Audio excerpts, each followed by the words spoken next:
말씀을 생각하는 시간인데요.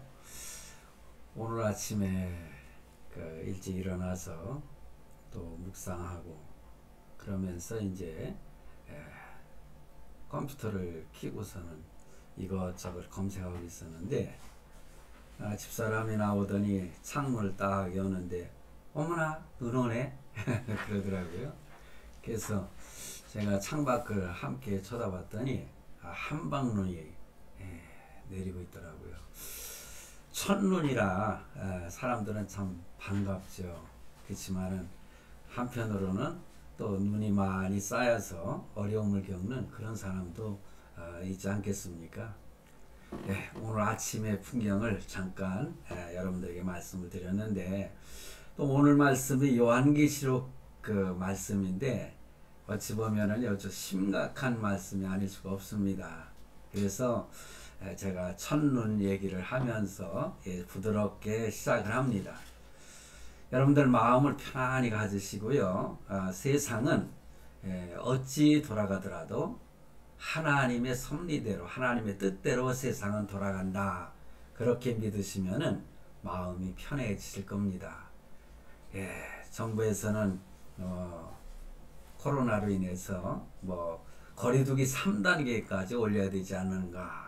어찌 보면은 사람들의 발걸음을 집안에다 꽁꽁 묶어놓는 그런 지금 상황이 도래할 것 같은데, 이것저것 생각하지 마시고 오늘 말씀에서 우리의 이 시대에 우리는 어떻게 사는 것이 바람직한 하나님의 자녀의 삶인가를 생각해 보는 시간을 갖도록 하겠습니다. 오늘 말씀은 요한계시록 3장 7절에서 13절 말씀이지만은요, 아시아 7교회 중에서 빌라델비아 교회에 대한 말씀인데, 이제 하나님의 말씀을 먼저 읽고 말씀을 더 깊이 생각하는 시간을 갖도록 하겠습니다.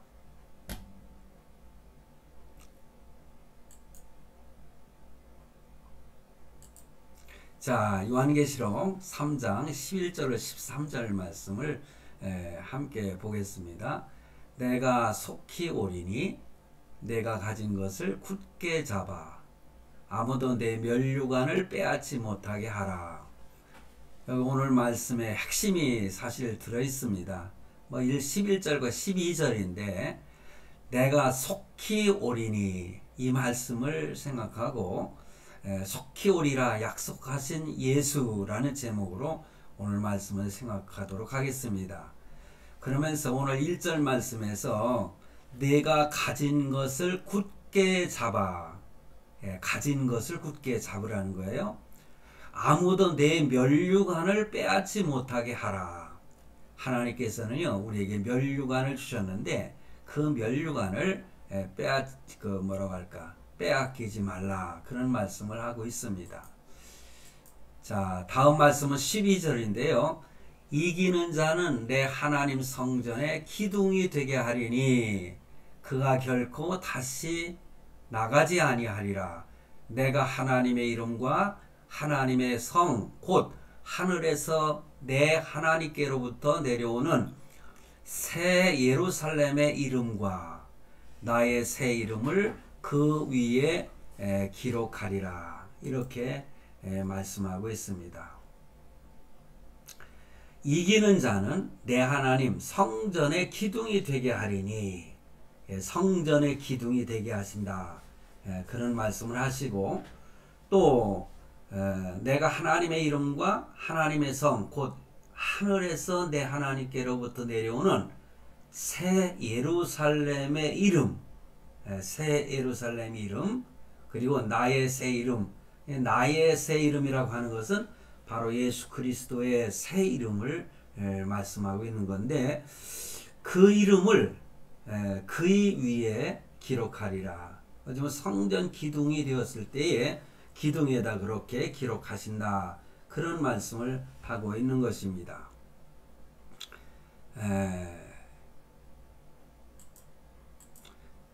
11절 말씀은 11절 말씀, 제가 13절 말씀을 보겠습니다.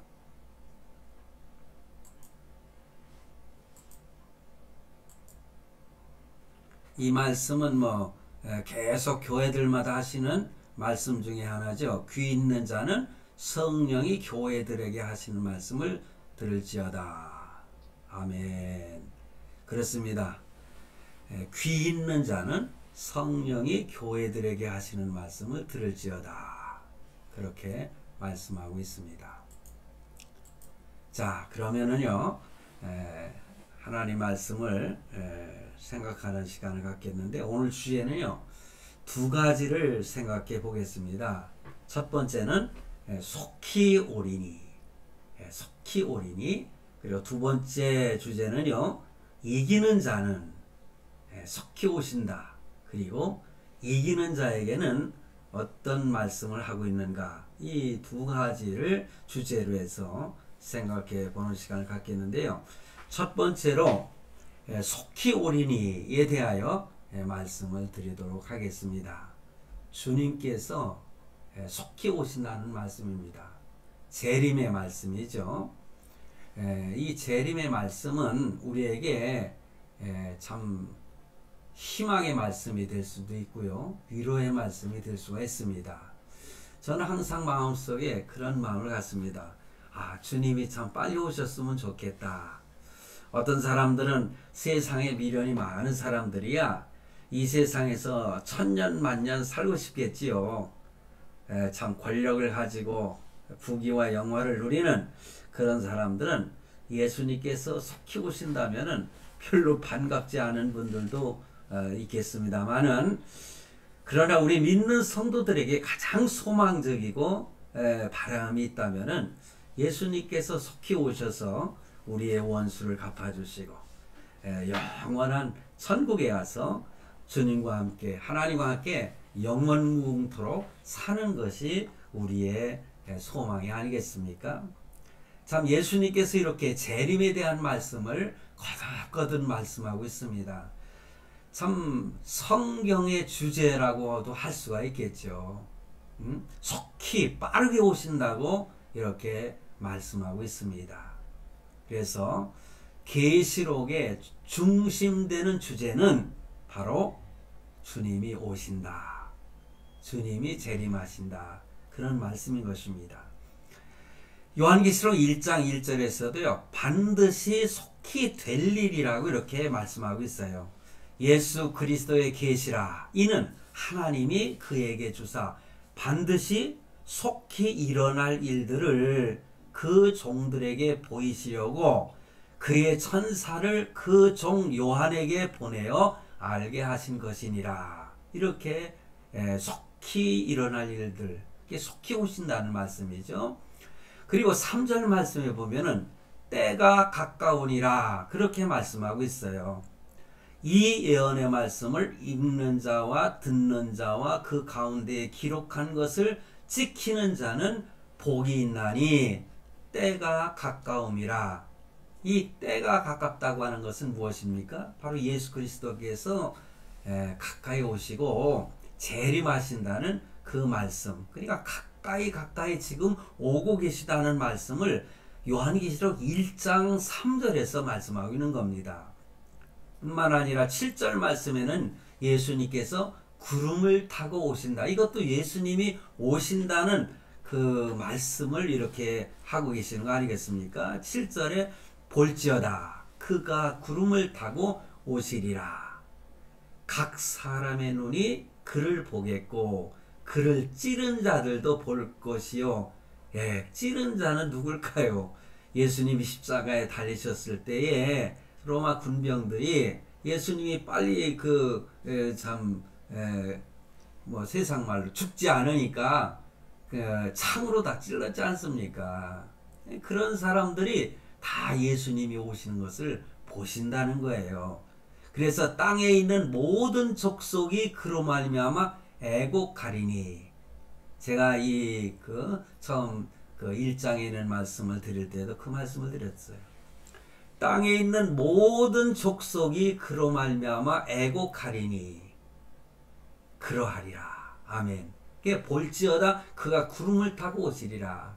제가 며칠 전에 우리 아들하고 제가 좀 걸어야 건강하다고 그래서 함께 저 강변을 같이 걸을 때 저쪽 오른쪽으로 쭉 쳐다보니까는 구름이 정말 뭉게뭉게 다 있는데 햇빛이 쫙 이렇게 내려지는 게 있더라고요. 그래서 내가 그걸 쳐다봤더니 아 정말 아름다웠다고 함께 참 그 경치를 보면서 감탄하는 그런 가운데 제가 그랬어요. 아 예수님이 오실 때 저렇게 오시지 않겠나. 제가 그런 얘기를 했더니 그러면서 함께 동감했던 그런 그 시간이 있었습니다. 예수님은 구름 타고 오신다는 거예요. 그러니까 세상 모든 사람들은 어찌 보면 예수 믿지 않는 모든 사람들은 애곡할 수밖에 없겠죠. 통탄하겠죠. 아 내가 이럴 줄 알았으면 진작 예수 그리스도를 믿었을 텐데 하면서 후회하지 않겠습니까? 어떤 분은 지옥에 가면은 껄껄한다고 하잖아요. 내가 참 세상에 있을 때 내가 예수님을 잘 믿을 걸, 가난한 사람들 많이 도와줄 걸 껄껄거리면서 후회를 한다고 하지 않습니까? 그렇습니다. 우리는 지금 이 순간이라도 껄껄하는 사람이 되지 말고 정말 예수님을 굳게 믿고 주님 오시는 그분을 영접하는 그런 성도가 되시기를 바랍니다. 네. 요한계시록 22장 7절 그러니까 마지막 장이잖아요. 거기서도 보라 내가 속히 오리라. 내가 속히 오리라. 그리고 22장 마지막 절은 13절이지만 12절에 보라 내가 속히 오리라. 내가 진실로 속히 오리라. 20절 말씀에서 그렇게 하고 있습니다.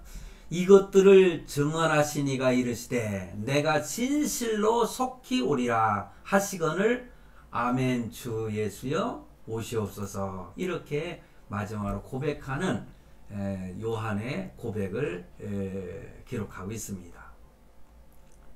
성도 여러분, 분명한 것은 주님이 다시 오신다는 말씀입니다. 아멘. 주님은 다시 오십니다.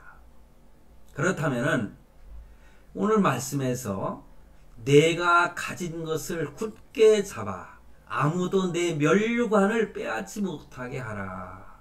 여러분, 우리 예수 믿는 성도들은요, 이렇게 면류관을 받은 자들이라 그렇게 말씀하고 있어요. 그런데 내가 가진 것을 굳게 잡아서 아무도 내 면류관을 빼앗지 못하게 하라고 이렇게 분명히 말씀하고 있습니다. 그럼 빌라델비아 교회 성도들이 굳게 가진 것이 뭘까요? 작은 것을 가지고라고 이렇게 말씀을 하셨죠. 그런데 그 작은 것을 가지고 있는데 그게 뭡니까? 지금까지 계속 오늘이 5번째 빌라델비아 교회에 대해서 설교하는데 그 말씀을 드리면서 열린 문에 대한 말씀을 드렸습니다. 그리고 그 작은 능력, 우리가 참 가진 것이 별로 많지 않기 때문에 뭐 작은 능력이라고 이렇게. 그런데 작은 능력을 가지고도 우리가 믿음을 지키고 어떠한 어려움과 환란이 있을지라도 그것을 참고 이길 수 있었던 것, 그리고 하나님의 말씀을 지켰던 것, 파수하는 것, 이것을 우리가 굳게 잡으라는 말씀으로 우리는 이해할 수가 있습니다. 그러면서 그런 것들을 아무에게도 면류관을 빼앗지 못하게 하라 이렇게 말씀하고 있어요. 여러분, 면류관이 뭡니까? 면류관은 승리한 자들에게 주어지는 최상의 보상이지 않습니까? 그래서 올림픽이라든가 그 올림픽에서 이 마라톤 선수가 참 1등을 했을 때에 면류관처럼 이렇게 씌워주는 거 있잖아요. 그와 비슷한 것이 면류관이 아니겠습니까? 승자에게 주는 보상, 이것이 면류관인 것입니다. 자, 그런데요, 이 면류관을 받는 것 너무나 소중한데 이 최상의 승리자에게 주어지는 이 보상, 이 면류관을 어떤 사람이 받는가? 참 이것이 말씀을 묵상하다 보니까는 굉장히 참 의미가 있고 중요한 것을 깨달았습니다. 여러분들도 한번 스스로를 이렇게 말씀에 적용하면서 나는 면류관을 받을 사람인지 받지 못할 사람인지를 한번 분별해 볼 수 있기를 바랍니다. 첫 번째는요, 요한계시록 2장 10절에 보니까는 죽기까지 믿음을 지키고 죽기까지 믿음을 지키고 시험을 참은 자들에게 생명의 면류관이 주어진다. 그렇게 말씀하고 있어요. 그래서 10절 말씀에 그랬어요. 너는 장차 받을 고난을 두려워하지 말라. 받을 고난을 두려워하지 말라. 볼지어다 마귀가 장차 너희 가운데에서 몇 사람을 옥에 던져 시험을 받게 하리니 너희가 10일 동안 환난을 받으리라. 내가 죽도록 충성하라. 그리하면 내가 생명의 면류관을 내게 주리라. 네. 할렐루야. 저는 정말 이 말씀, 제가 목회 선상에서 예를 들어서 만약에 어떤 임직을 할 때나 이럴 때에 패를 이렇게 주지 않습니까? 그 패에다가 제일 많이 이렇게 기록하는 말씀이 바로 이 말씀이잖아요. 요한시록 2장 10절 그 마지막 부분에 있는 내가 죽도록 충성하라는 거예요. 그러니까는 내 생명이 끊어질 때까지 하나님께 충성을 하라. 그런 말씀이에요. 그러면은 생명의 면류관을 내게 주리라. 이렇게 말씀하고 있어요. 자, 그리고 두 번째는요, 야고보서 1장 12절에 보면은요, 연단의 시험을 통과한 자들에게, 우리에게 참 무서운 시험이 닥칠 텐데, 때로는 일상생활에서도 우리가 당하는 그러한 시험이 있잖아요. 우리를 연단하기 위해서 시험을 주는 그런 과정들이 있는데, 이 과정을 통과한 자들에게 또한 생명의 면류관을 주신다. 그렇게 말씀하고 있어요. 그래서 야고보서 1장 12절에 시험을 참는 자는 복이 있나니, 시험을 참아야 돼요. 이는 시련을 견디어낸 자가 주께서 자기를 사랑하는 자들에게 약속하신 생명의 면류관을 얻을 것이기 때문이라. 이렇게 말씀하고 있어요. 아멘. 우리에게 참 시험이 올 때 그것은 나를 연단하시려고 하는구나. 어찌 보면은 뭐라고 할까요? 운동할 때에 그 연습하는 거 있잖아요. 이런 것도 하나의 연단일 수도 있어요. 어찌 보면은 그 스포츠 하는 사람들이요, 참 그들이 훈련하는 걸 보면은 너무나 힘들죠. 그래도 그것을 참 잘 참고 견딘 자가 올림픽에 나가서 승리한다 이거죠. 그러니까는 연단의 시험을 통과한 자들에게 생명의 면류관을 주신다. 그렇게 말씀하고 있습니다. 그리고 세 번째는요, 재미있는 말씀입니다.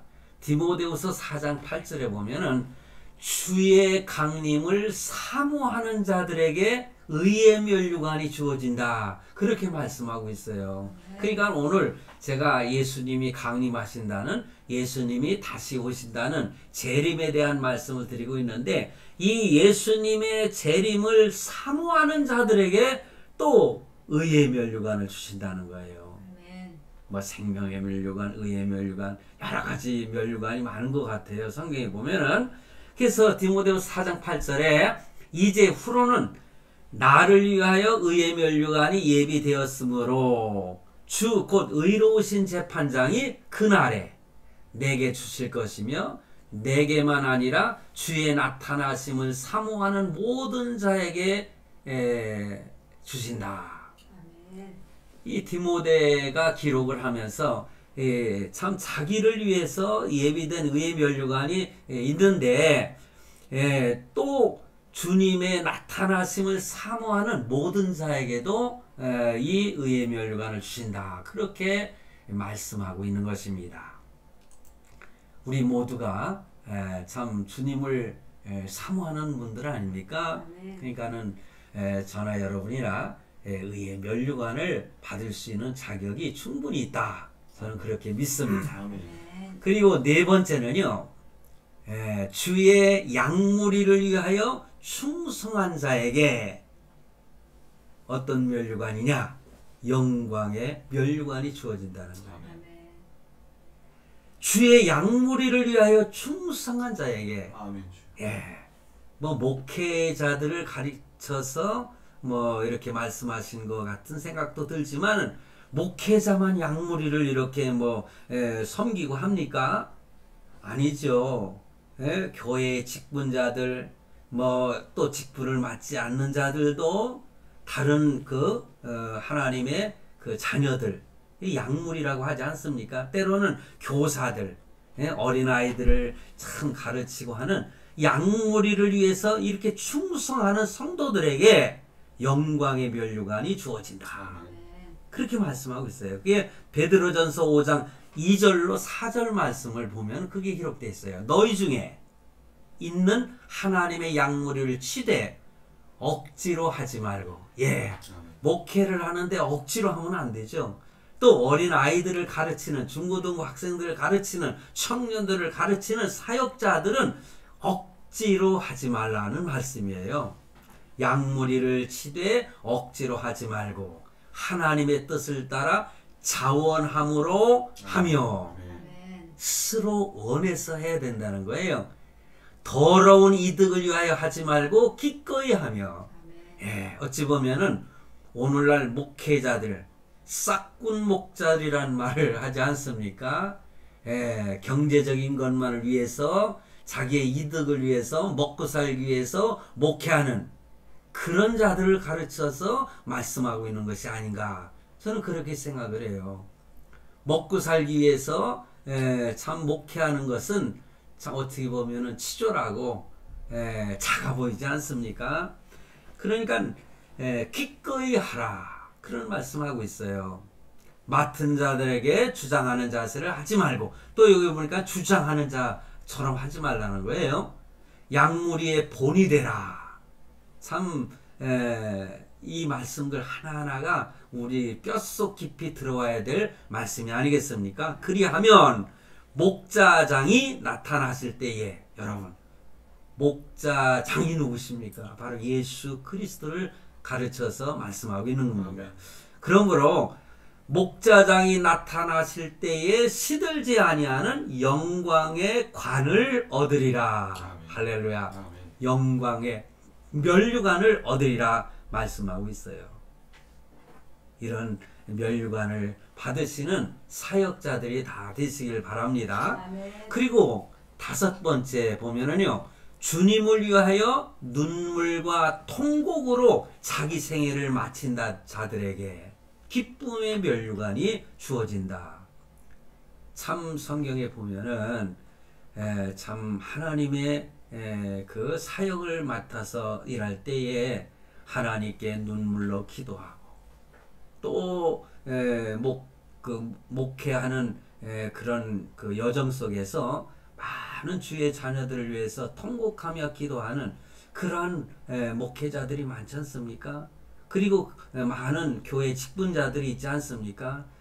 이렇게 참 하나님께 주님을 위해서 이렇게 그 사역을 하면서 기도하는 그런 분들에게 기쁨의 멸류관이 주어진다, 그렇게 말씀하고 있어요.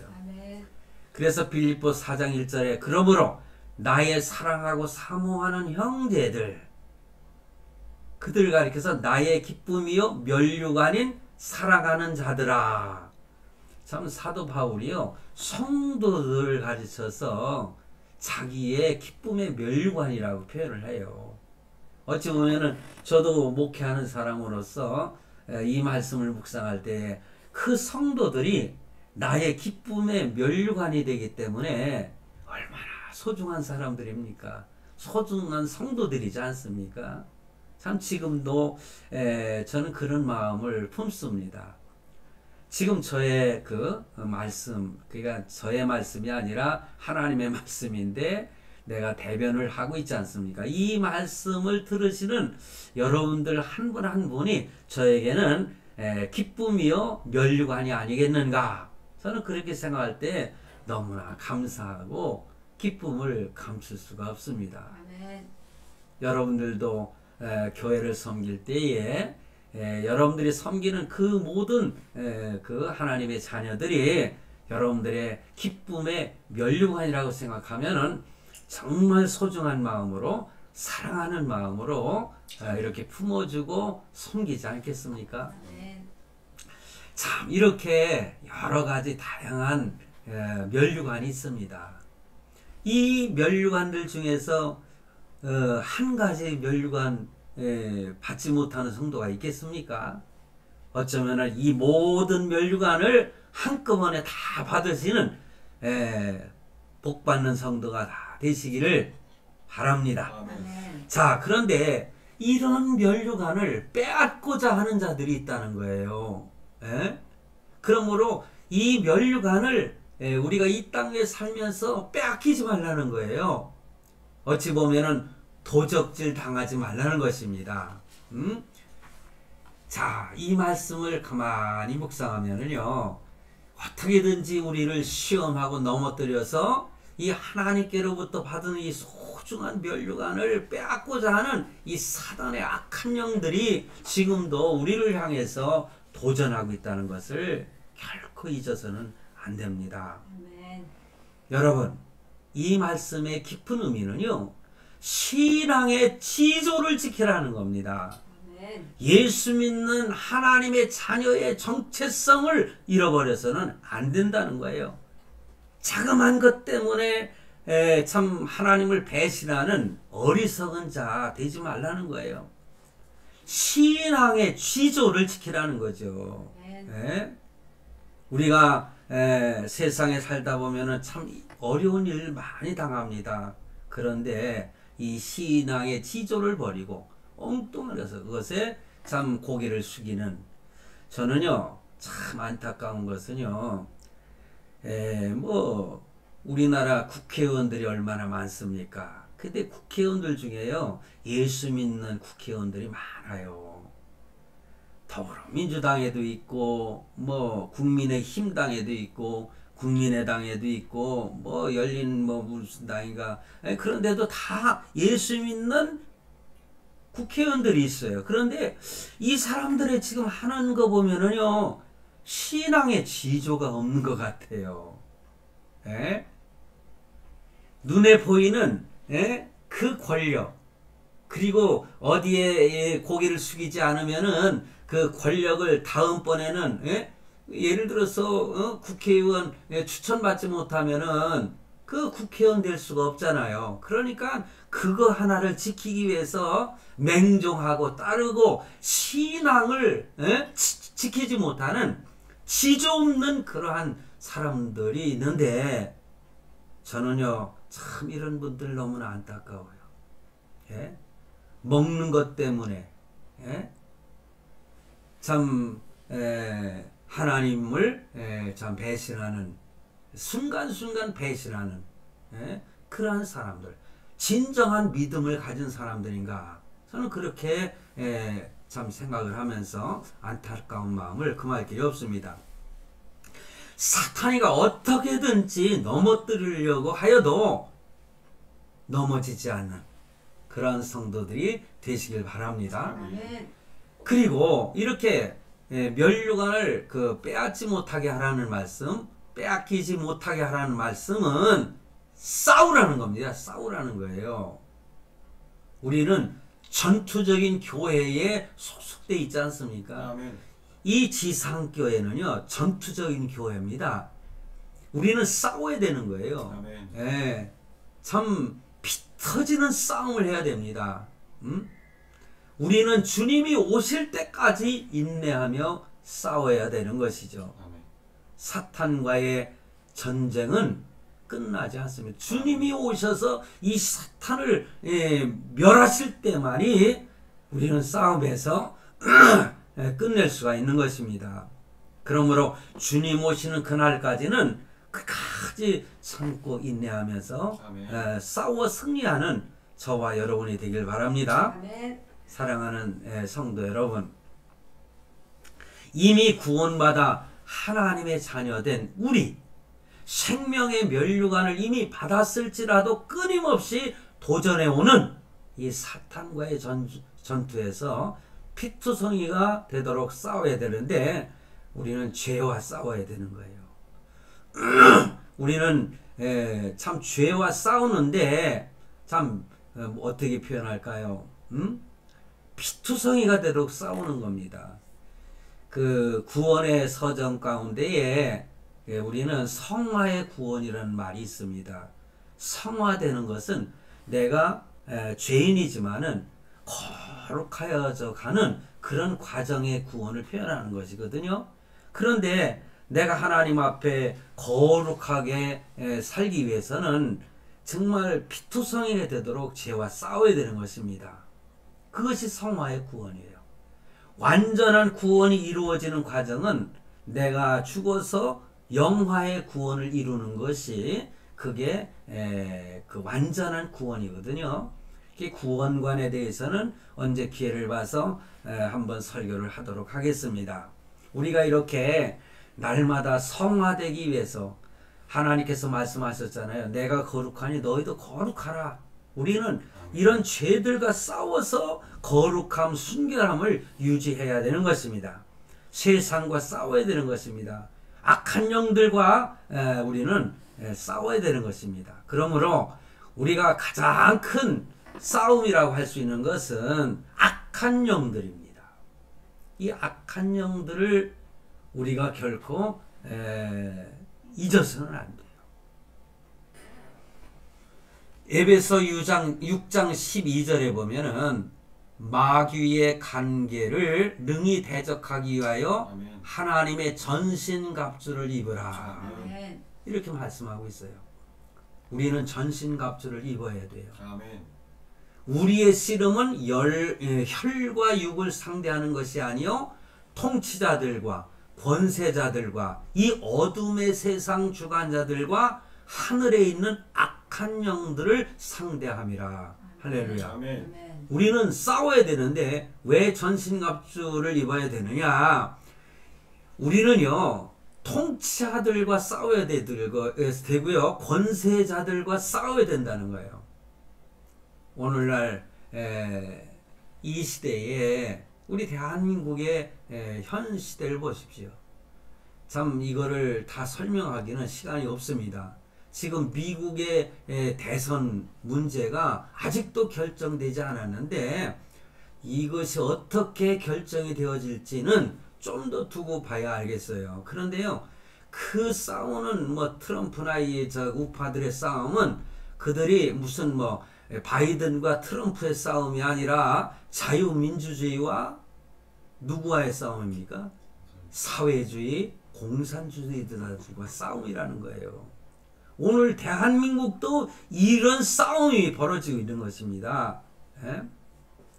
그런 면에서 볼 때에 참 세상을 참 이렇게 마지막 때를 바라보는 많은 사람들이 참 거대한 어떤 그 그림자 정권이라고 하나요? 그 그림자 권세라고 하나 보이지 않는 권세자들이 그게 어떻게 보면 공중 권세를 가진 자들이 누굽니까?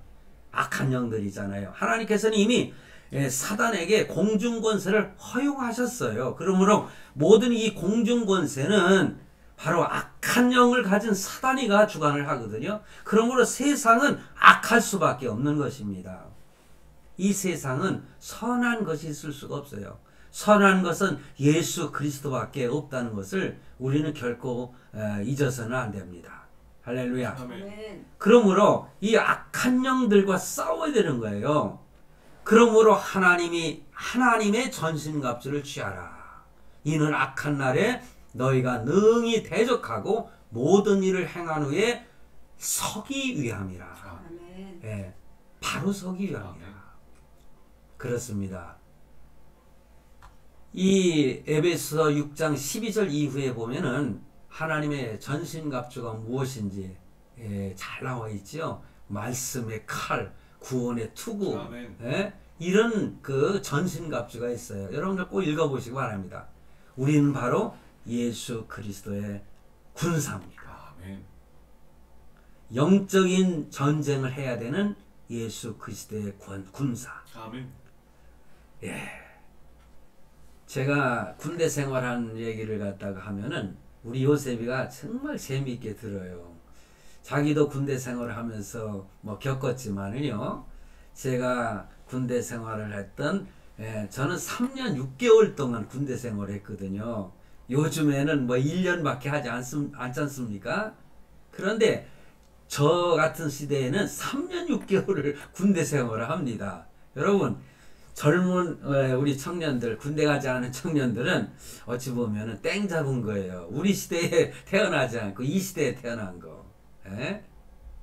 자, 그 3년 6개월 동안 있었던 얘기를 하면은 아주 귀를 쫑긋해가지고 재미있다고 들어요. 제가 군대 생활을 하면서 있었던 내용들을 때로는 간증할 때가 있을 겁니다. 그런데 이 군인이라고 하는 것은 철저하게 훈련을 받아서 준비를 해야 되는 것입니다. 그래서 전쟁을 나가는 군사들은요, 영적 전쟁에 임하는 군인은요, 패배라고는 용납할 수가 없어요. 왜냐? 패배는 죽음이에요. 6.25 전쟁 때 죽었던 사람들이 지금도 발굴하면서 이 뼈를 갖다가 이렇게 발굴하지 않습니까? 전쟁터에서 거기서는요, 승리하지 않으면 죽음밖에 없어요. 때로는 목숨을 바쳐 승리로 이끄는, 자기는 죽었지만은 승리로 이끌어서 나라와 민족을 지키는 그런 군인들의 그 영적 싸움, 아니면은 세상에서의 실질적인 이 그 싸움, 이 전쟁에 있어서는 패배는 용납될 수 없다는 거죠. 우리 믿는 성도들도 마찬가지예요. 양보는 더더욱 있을 수가 없지 않습니까? 뿐만 아니라 다시 뭐 정비해가지고 뭐 싸워야 된다는 그런 것도 있을 수가 없어요. 그러므로 우리는 평소에 전쟁 준비를 잘 해야 되는데, 그것이 바로 우리 신앙적인 표현으로 하면은 경건훈련이다, 그렇게 표현합니다.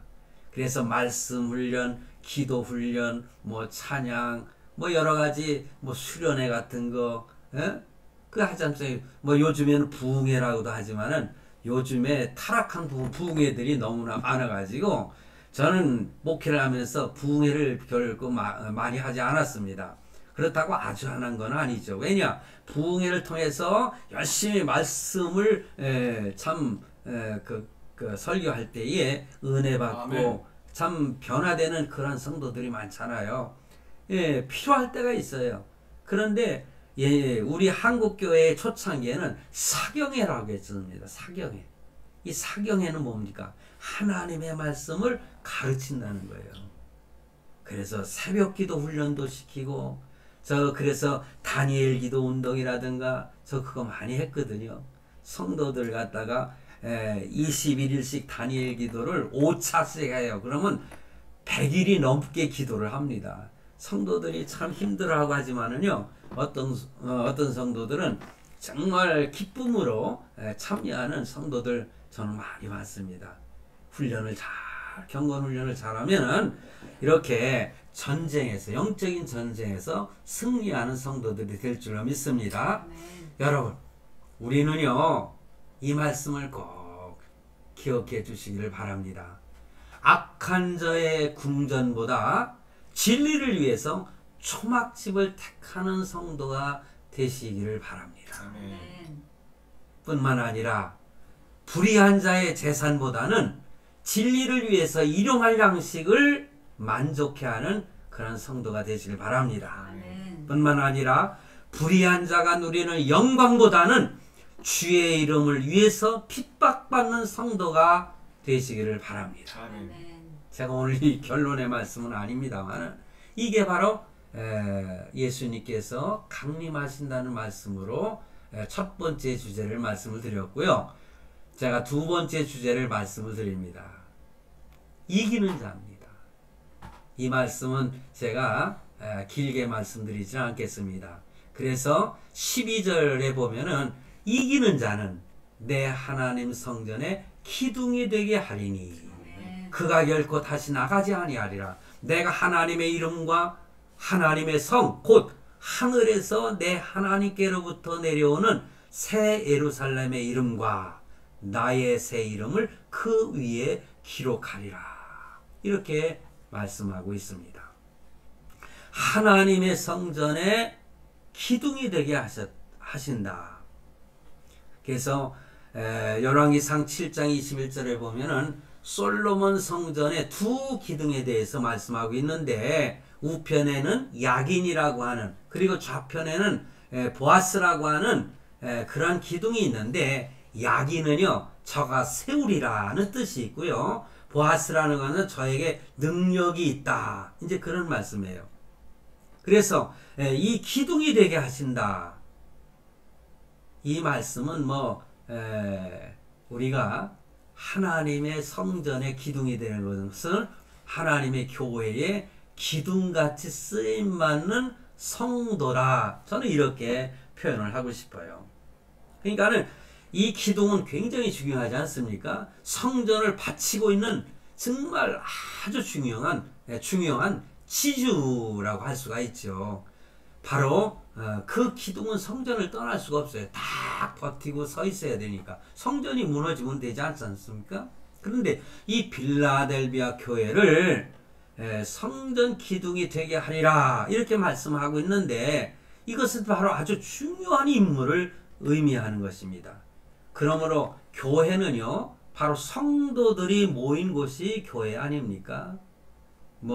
에클레시아라고 하는 것은 참 세상에서 분리된 자들을 표현하는 교회라는 의미를 가지고 있습니다. 그런데 이 기둥, 성전의 기둥이라고 하는 거 그만큼 중요한 의무와 또 임무 그런 것을 표현하는 것이다. 저는 그렇게 생각을 해요. 그런데 그 성전 기둥에 이름을 새겨주시는데 하나님의 이름, 새 예루살렘의 이름, 주님의 새 이름을 그곳에 기록하신다. 그런 말씀을 하셨어요. 문패 같은 것이라고 할 수 있습니다. 문패는 뭡니까? 제가 전병진이거든요. 저는 여태까지 참 그런 문패를 달아본 적은 없어요. 전병진하고 문패를 달아본 적은 없습니다. 그런데 참 문패를 딱 새겨서 다는 것은 뭡니까? 그것은 이 집은 내 집이다. 그런 소유의 의미도 있는 것입니다. 한마디로 말하면은요, 하나님께서 성전 기둥 우리에게 하나님의 이름을 새긴다는 것은 너는 내 것이다. 아멘. 할렐루야. 아멘. 하나님의 소유라는 거예요. 그러니까 하나님의 소유는요, 누가 건들지 못하지 않습니까? 예? 새 예루살렘의 이렇게 이름이라고 했는데 이것은 무엇을 말하느냐? 천국의 시민이라는 뜻입니다. 하나의 영주권이죠. 우리는 빌립보서에 그런 말씀했잖아요. 우리는 시민권이 하늘에 있다 말씀하셨어요. 하늘나라의 시민이라고 하는 거 결코 잊지 마시기 바랍니다. 또 주님의 것이라고 하는 것, 완전히 구원받은 하나님의 자녀라고 하는 의미가 있는 것이죠. 그런데 성경에 요한계시록 보면 666이라는 것을 짐승의 표를 받지 말라고 하지요. 그런데 그와 반대에 인정하는 것이잖아요. 예? 그것은 참 그리스도의 인을 받아야 되는 거죠. 그런데 오늘 말씀의 의미는 저는 그렇게 묵상을 했어요. 하나님의 인이다. 할렐루야. 하나님이 증명하는 인증서를 우리에게 주시겠다. 그런 말씀이 아니겠습니까? 마지막으로 제가 성경 구절을 읽어드리고 오늘 말씀을 마치도록 하겠습니다. 갈라디아서 2장 9절에 보면은요, 또 기둥같이 여기는 야고보와 게바와 요한도 내게 주신 은혜를 알므로 나와 바나바에게 친교의 악수를 하였으니 우리는 이방인에게로 그들은 할례제게로 가게 하려 함이라. 여기 보니까는 예수님의 제자들에 대해서 기둥같이 여기는 이 야고보는 그 보니까는 이 당시의 내용을 보니까 그 예수님의 제자 야고보는 아닌 것 같아요. 예수님의 그 친형제, 제가 야고보 설교 한번 했지 않습니까? 그 야고보, 그리고 게바, 그냥 베드로를 가르쳐 말하죠. 요한, 이 요한은 바로 누굽니까? 오늘 요한계시록을 기록한 그 참 사도 요한을 가르쳐 말하는 것입니다. 그러면서 이들을 가리켜서 기둥같이 여긴다. 성도 여러분, 여러분은 이렇게 여러분이 섬기는 교회에 기둥같이 쓰임받는 그런 기둥이 되시기를 바랍니다. 아멘. 할렐루야. 아멘.